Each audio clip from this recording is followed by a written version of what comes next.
If the washer is not level and legs installed incorrectly, the washer may vibrate and cause noise. Check to make sure the washer is level and all 4 feet in firm contact with the floor. The legs should be properly installed, and if the legs have locking nuts, they should be tightened against the washer cabinet.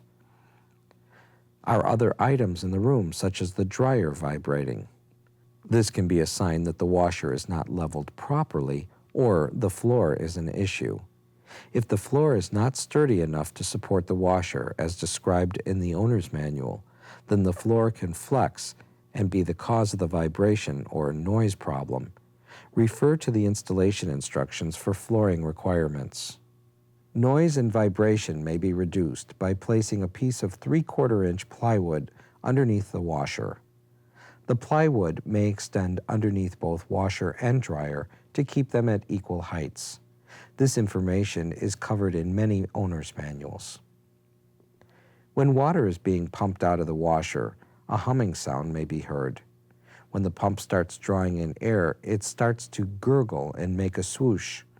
This happens at the end of draining. This is normal.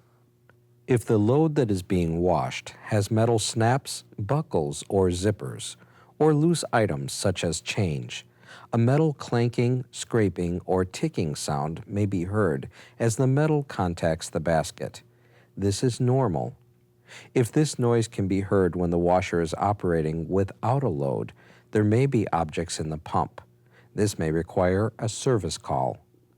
Clicking or other noises when the cycle changes from washing to draining or spinning may occur.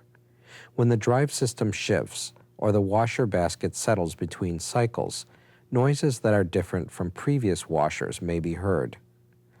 A clicking sound can also be heard when the water valve turns on and off. These are normal washer noises.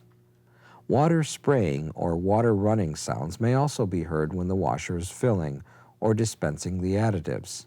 This is also normal. If a knocking noise is heard, make sure the fill hoses and drain hose are not hitting against the cabinet. If necessary, secure these hoses to prevent them from hitting the cabinet. If the load became unbalanced, the basket can hit against the side of the cabinet. Redistribute the load. If this does not solve the problem, a service call may need to be scheduled.